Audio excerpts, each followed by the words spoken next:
what's up, everybody? Welcome to Intentional. I am Pastor Miles Hunter, and I am here with our life groups and missions pastor here at Treasure Coast Community Church, Chad Elliott. TC3 is located in Stuart, Florida, beautiful South Florida.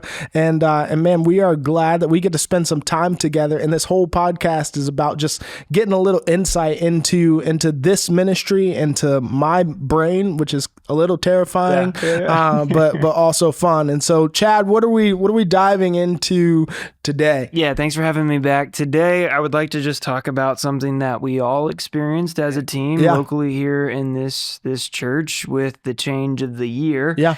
We went through a pretty big change. Yeah. What happened? In transition. Yeah. What happened? Our former lead pastor, who was here for over 20 years, decided to transition and work for a different organization. And so you became the new lead pastor. Mm-hmm. And so I think it'd be fun kind of doing a deep dive, looking back in real time of how that kind of all transpired. I think it was something that we all kind of had in our mind, or thought would be. And I knew that, if Gordon wasn't going to be here anymore, that you were going to probably be the next guy, but you have an ideal of what that will look like. Yeah, I had a timeline. Yeah. It doesn't match. Yeah. At all. And then the reality of that. Right. And so we're all still kind of getting acclimated to the new normal. Mm-hmm. But really what I'd like to talk about is just transition and how we process change when life throws us a curveball, and what our kind of response, what your response has been like through that really big change in becoming the new lead pastor. Yeah.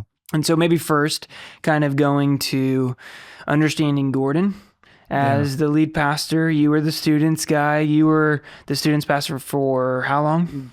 5.5, 6 years. Okay. Yeah. Awesome. Right. And so maybe getting to know Gordon, what got you here, and then kind of your relationship and how it grew and evolved. Yeah. And then maybe what that day was like as he dropped this bomb. Yeah. Bomb is a good word. Yeah. It's a very good word. I had different plans that morning. So students was amazing here, and I am indebted to the fact that I was the student guy here for 6 years prior to this position, because we are beginning to see some of the fruit of that now within our church. As we always talk about one of the big parts of our church is that we are multi-generational church, multi-ethnic church, multi-economic status type of church. So when you look at students and being in it for so long, you begin to see that students are everywhere now. They're serving on the door. Yeah. They're serving in the parking lot. They're in every serve team that we have. Yeah. On a Sunday morning, you're going to find a teenager. Yeah. And so that is a win and a major blessing. And so being in students was awesome. Janae and I always talk about when we moved from our house in Eastport over to Sandpiper, we always talk about how like students were in our house because we were already doing home groups in our home. And so we moved on a home group night,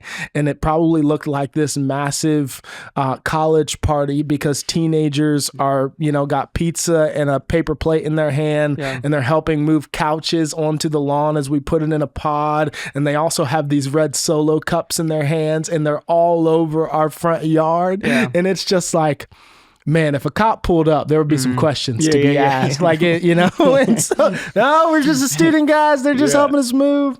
And so like, that was just who we were. And they did life with us. They were at our house. They had the code to our home. They still do, because it ain't changed, terrifyingly so. And so, they just pull up, and that's how we've always done ministry, is just side by side and done discipleship. And it's like, hey, you're going to come with me as I got to go grocery shopping for my family, but you're going to watch how I engage with the cashier.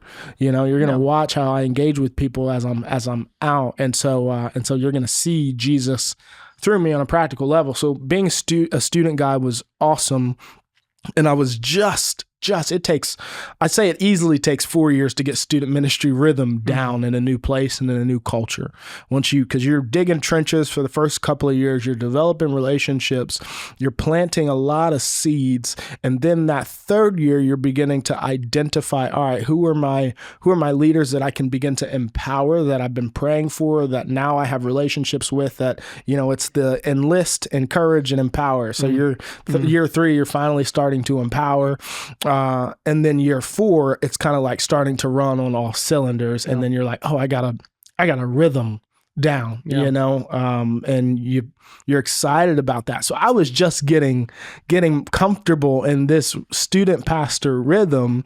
And you're right. Like Gordon had kind of made it known to me that like, hey, he would text me stuff like after I would finish speaking on a Sunday and he was gone, and he'd be like, hey man, just keep going. One day Charlie might get the chocolate factory. And like stuff, like literally like word for word, like stuff like that. And I'm like, all right, man, cool, cool. And so how do you react to that? Thank you. Like it's, and you're thinking, I'm in school right now. I'm finishing up my doctorate degree, and then it's like, all right, I'm two kids under two. We just had another baby in May. We're done by God's grace, and you're like, yo, I'm gonna finish school, and then I'll be able to walk with him for a couple of years, and then that shifts abruptly. And so when you're thinking you got 5 to 10 years, like you're talking about, and that shifts, it was a bomb. But Gordon and I's relationship, like you asked, was,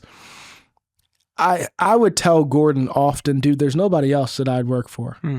I think when I first got here, I remember when I got called into ministry, and that's a whole nother story, but I didn't think ministry was going to be my forever gig. I just didn't. I was, I guess, a couple year thing. We'll commit to the 3 to 4 years that he asked for with students. And then, after that, we'll go back working in the normal labor force.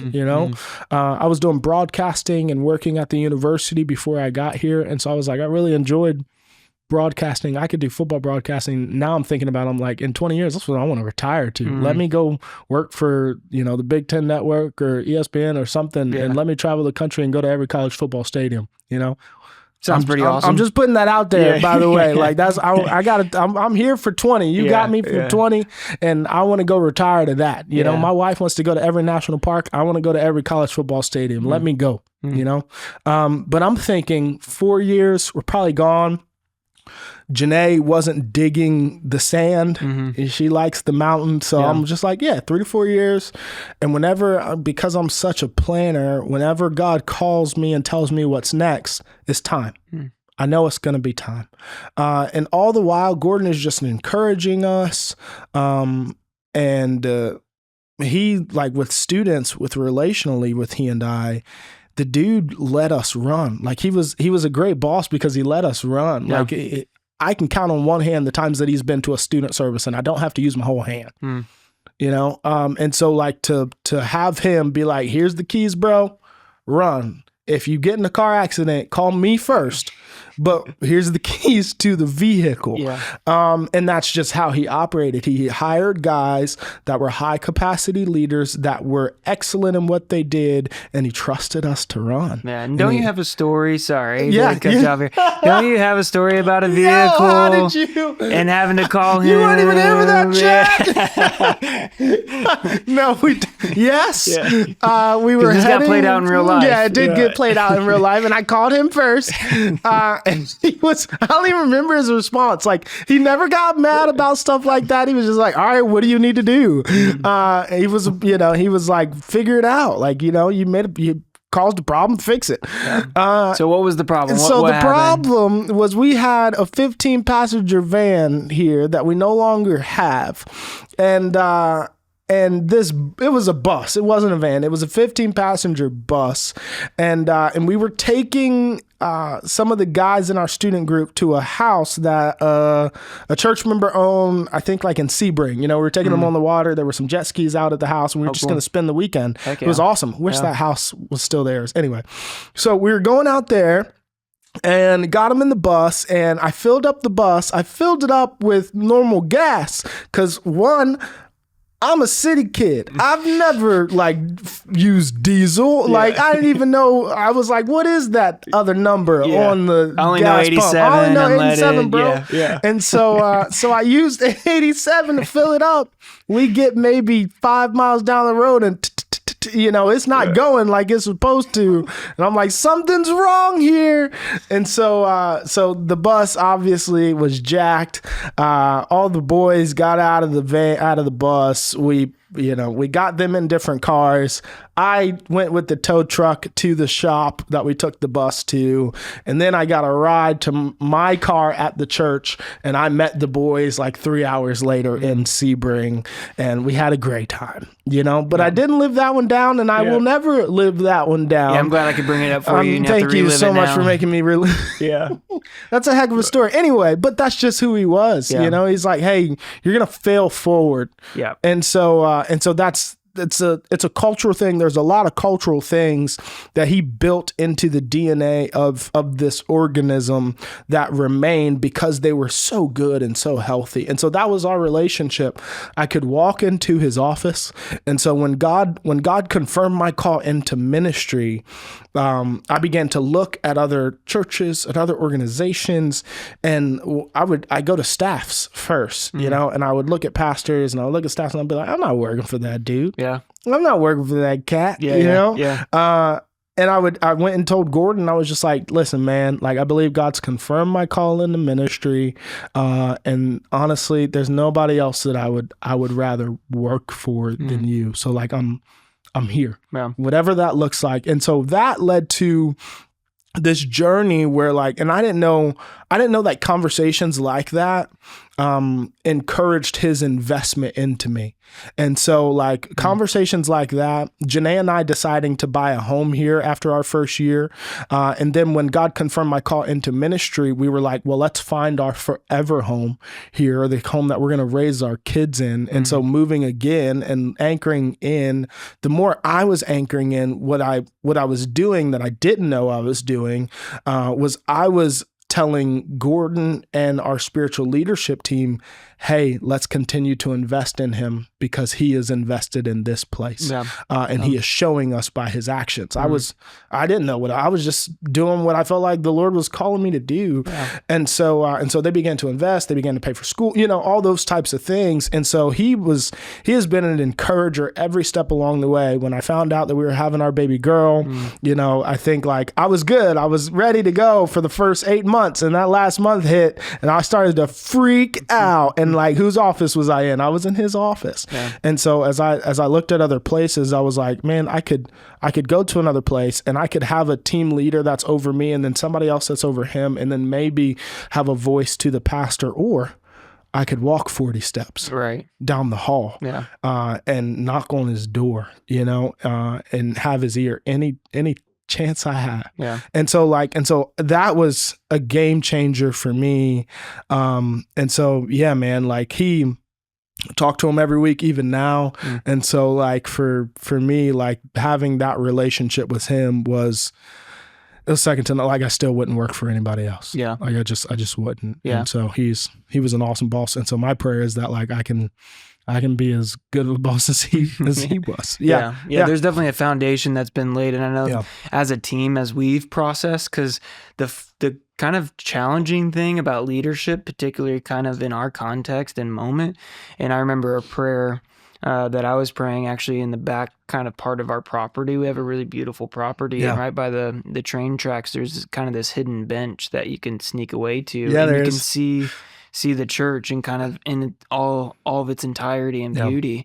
And I remember, just like everyone else, once they had their conversation with Gordon and he was sharing that he was considering leaving and transitioning out, I thought he was joking at first. I was like, this isn't funny. And his sarcasm can be dry sometimes, and it doesn't always land to you. You don't know if he's being serious or not. And so I was like, I need you to be serious. Like, are you kidding or are you not kidding right now? He's like, no, I'm being for real. And so I remember going out into that place on our property and just praying, because for me, similarly to what you're talking about in the relationship that you had with Gordon, that you have with Gordon, it sounds like he was a mentor and somebody that you could look up to. That was a little bit further down the road and help you process, make decisions. Didn't just care about you professionally, but personally. And so for me, I've had those guys in my life. I think of my father-in-law. I think of the guy who married us, who's like my dad.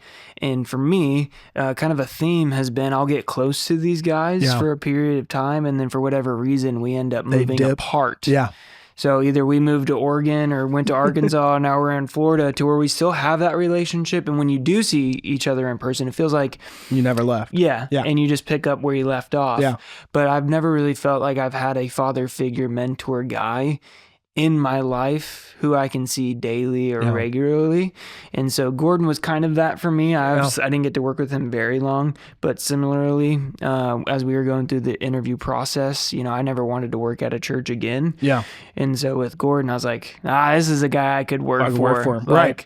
I would serve you and work for you, but I would also hang out with you, go to dinner, and just be shoot buddies. The breeze. Yeah. Like it's the whole road trip, kind of thing that we've talked about.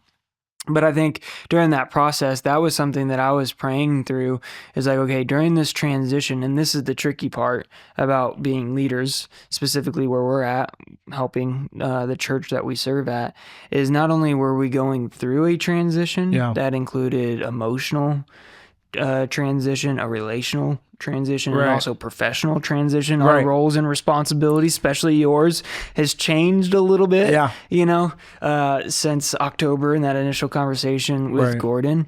But the tricky part is we're experiencing a change, and we have to process that personally. And my prayer was that not only am I processing this personally, but now I have to lead others through this transition while I'm experiencing the transition alongside of them. Yeah. And so we know that there's emotional stages that we all go through during transition. There's this first stage of kind of like what you were articulating and naming. You were comfortable in students. You've been there for a period of time. You're finally starting to see kind of the return on investment or the investment that you're making in students, and they're starting to flourish and grow and become leaders, and you got momentum going, and you're finally firing on all cylinders, and boom, you're now shifting into something that you didn't think was going to be happening until later into the future. Yeah. So now you're out of your comfort, or you have to leave comfortability. Right. And now you're in this process of grieving. Yeah. You're losing a mentor, a friend. I know in previous episode, we talked about how Gordon, at the end of the day, the buck stopped with him. Right. We would go to him about something in our department and have that conversation. You carry a different weight. Yeah. Yeah. Now you carry a different weight. The buck stops with you now, not Gordon, even though you can call him like you are, you're the lead pastor now. And so you had to grieve that. Yeah. And then there's confusion. Just questions about, what does this look like? What does this mean? How are we going to move forward in here? I know we move quickly. Yeah. When we make a decision, we run with it. Yeah. And I love that about us. And the idea or leadership style of Gordon that I loved and appreciated that you already named is that there was a lot of freedom to make decisions and run. And if you did mess up, it was truly a fail forward. Right. Let's learn from it. Let's grow from it and do better next time. Mm-hmm. It was never this condemnation. How dare you? Or now you're going to lose responsibility and then prove yourself. Because you failed. Yeah. Right. You're going to have to show yourself, again, to be worthy to do what you're doing previously.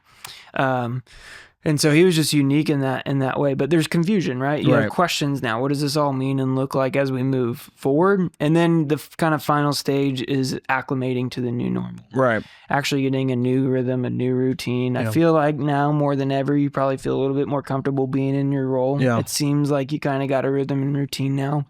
And so somewhat, let's kind of talk through those emotional states of change. Yeah. Because again, we are all going to experience transition, whether you're about, going to graduate from high school, going to college, or enter into the workforce, or you're leaving home, or you're going from one job to the next, or you're single, getting ready to get married, you're coming out of a divorce or a separation. What does life look like now for you? Yeah. All of that stuff we experience. Everybody's experiencing transition in some way, shape, or form. Yeah. Yeah. So with that being our reality, let's kind of use this as a case study. Oh, great. This ought to be fun. In a way. Yeah. No, and so from the initial conversation of hearing this isn't a future plan, but this is a now moment, and I want you to become the guy. Yeah. What was that conversation like?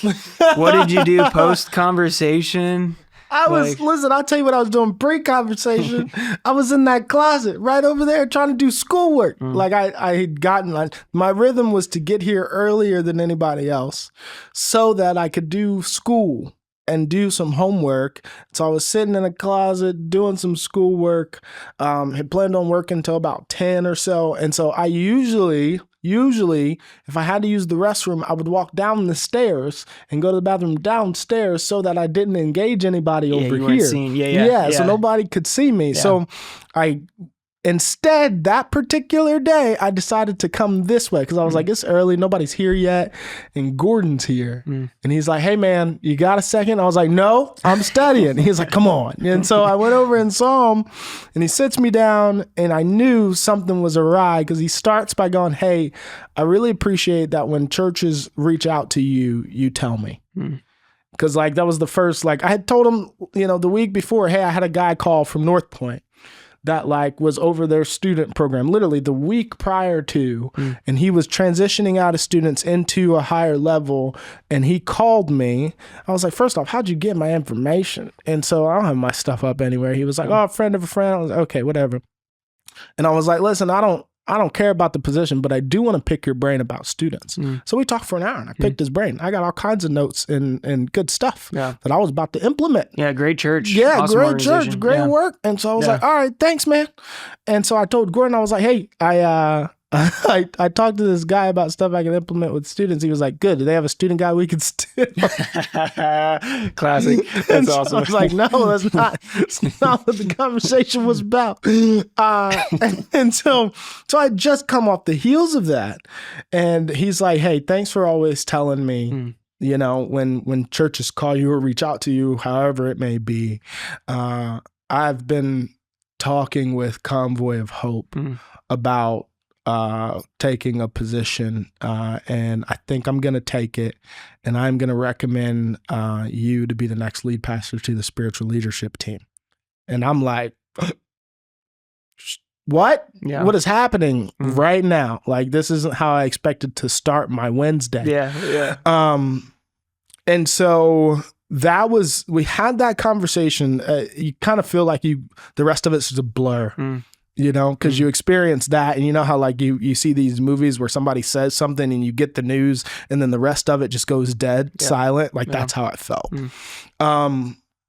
And so like sitting in that room, he was like, you can tell, he told me I could tell my wife, I could tell Coach Gomes, who's like my spiritual dad, and I could tell like my dad. And so I left that day. I left the office. He was like, you need a minute? I was like, yeah. He was like, take the day, do whatever you got to do. So I left, man, I don't know if I've told this story. I left that day, and I called my wife because she was getting ready to go down south to Jupiter because she had like an ultrasound appointment for our kid that was about to be born. Yeah. And so what the heck, man? Yeah, a lot of life happening. Yeah, a lot of transition. I can't remember my son's birthday because there was so much transition happening. It's May 28th, but I just found that out like 72 hours ago, folks. And so I called Janae. I was like, hey, can you just meet me at the church? Like, I got to tell you something. Don't want to tell you over the phone. Just meet me at the church. And so she met me here, and I went down to Palm Beach Gardens with her, and I told her, and she's just like in shock. One of the first things she told me is, I'm not speaking on Mother's Day. Is actually because if you know our church, like Carol speaks on Mother's Day. Yeah. Since then, we've gotten Janae past that heart. Gosh, the father had to root that out of her. What a sinful thing to say.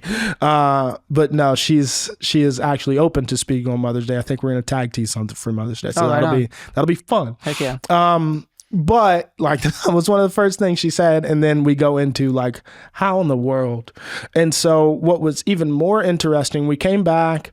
I don't really know all the things that transpired that day. I remember like Andy, because Gordon told Andy Curtis, our worship guy, that same day. And so Andy and I like are able to lock eyes when I get back. And he's just like, I'm like, yeah, bro, it's about to be nuts. And so we took a lap around, and he's just like encouraging me and is like, let's go. Like, you knew you were up next. And he's like, let's run. And I'm like, I knew I was up next. I just didn't expect it anytime soon. And so So from there, we were taking our like prime student leaders to a trip to a Think conference in Nashville. And so like we go to this conference with them literally that weekend, and we can't tell them anything, And so Janae and I are just like weeping and in our room as we got an Airbnb with everybody, and we're just in our room at the end of the night after we do devotions with the team, and we're just like crying because we're like, they don't know, but everything is about to change.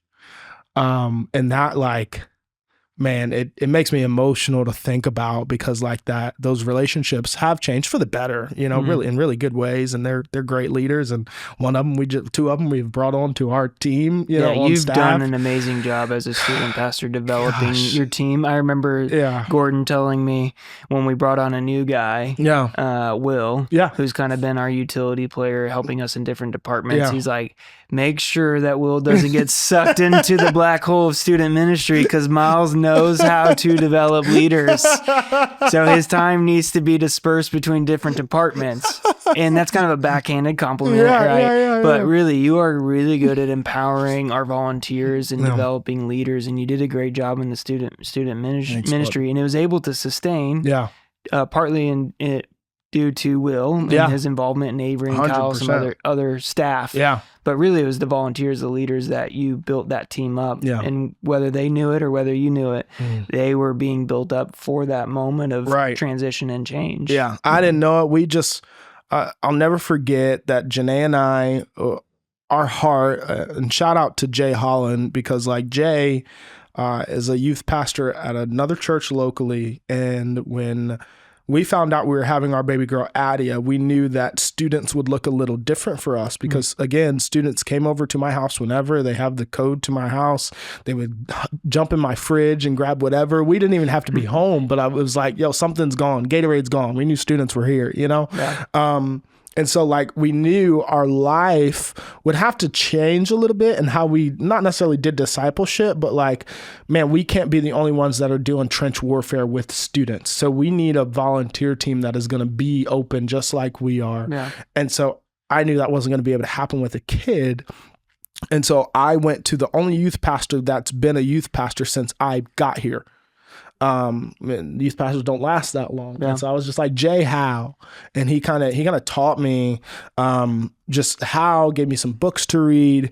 And so we started trying to implement, but really it was just prayer and saying like, Lord Jesus, like we wanted to have a youth group that wasn't depending on us, dependent on my personality or any of those things. And that's how we're trying to run the church too. And so when we went to Passion Camp last summer, or 2 summers ago now, we brought the baby. Terrible mistake. Should not have brought, how old was Addie? December, January, February, March, April, May, June, just 7 months old. 7-month-old kid, really 6, because she was at the end of December. And took her to Passion. And Janae and I were stuck in the room 75% of the time. And we took about 20 leaders with us, with about 100 students, and they were fine. They did awesome. And Janae cried the last day of Passion. And she looks at me and she's like, I feel like they don't need us. And I said, that's what we prayed for. And they were awesome. And so like God was slowly but surely preparing us to transition us. We just didn't know it. You know, we were just trying to be faithful and do something that wasn't dependent on us, but dependent on God and dependent on the people that we had enlisted, encouraged, and empowered. And it was running. And so we were super, super thankful for that as we transitioned out. So that conversation with Gordon though was, man, it feels surreal even now. The days leading or after that were hard because you couldn't really process with anybody, until he told the team, I think maybe a week later or so. And then even as the team, one of the hardest parts that I knew was going to happen is that we were going to be in our kind of different levels of transition and different seasons of transition. And then when he told the church, it was like, hey, all right, we have to remember where we were in the process, in the grieving process, and meet them there. So we got to go back. We have to go back to be able to have empathy for the people of God that we are supposed to shepherd. Because even though we've already been through it, we still have to have empathy for the people that are just now reaching those stages. Yeah. So that was tough. Yeah. Yeah. Yeah, definitely. Yeah. I think a lot of what I'm hearing you say and appreciate as we're kind of going back and looking at this process, talking about change and transition. And I think this might be a part 1, and maybe we pick up with the part 2 and continue on the emotional states of transition and change as we acclimate to the new normal. Because now, honestly, even though I never imagined working at TC3 without Gordon and Carol. Right. And I love Gordon, but really the backbone Monday through Thursday was Carol. And so one of the biggest questions that I had was, what are we going to do without Carol? Carol did like 3 people's jobs, man. Yeah. What a beast. Yeah. Like, and we're still amazing. trying to pick up the pieces that she left behind because of how amazing she was, but they are. 100%. And so I'd love to get into kind of the questions, the confusion, and the acclimation. But for this episode, as we kind of come to an end, what I'm hearing you say in your story as you're kind of retracing is that it sounded like even in the midst of maybe some confusion, new information, something that maybe you had an idea would be happening, came way sooner than you ever imagined. A lot of life was going on in a short period of time for you guys. You already mentioned that you had school, kids, student ministry that you were running with, like a lot of things going on. But still in the midst of that, even if you weren't fully aware of it, God was working through all of that. Yeah. And the cool thing that I've appreciated about working here and hearing in your story during this episode is that this church, thankfully, is not a cult of personality. And that as leaders, I think sometimes when we handle transition or change or something happens in our life that's unexpected, I feel like it's on me alone to figure it out. I need all the answers, make the right decisions, and then share that with the people that I'm called to lead. Right.